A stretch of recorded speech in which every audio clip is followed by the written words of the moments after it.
So to begin, you want to choose a dual form that is slightly larger than the size of your nail.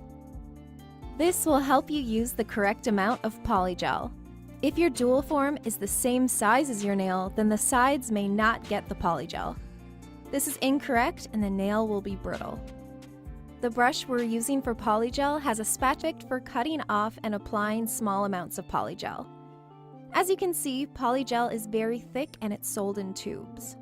Squeeze out a small amount, cut it with the spatula, and apply it onto the dual to soak your brush in the special liquid that comes with your polygel kit. This liquid helps the brush shape the polygel. So you're going to want to spread the polygel inside of the dual form like so.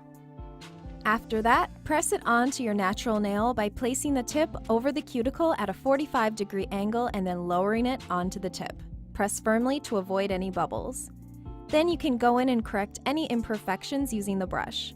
The next step isn't necessary, but we like to use a special clamp. This helps to hold the dual form in place while it's being cured. It also prevents bubbles from forming and the polygel from lifting.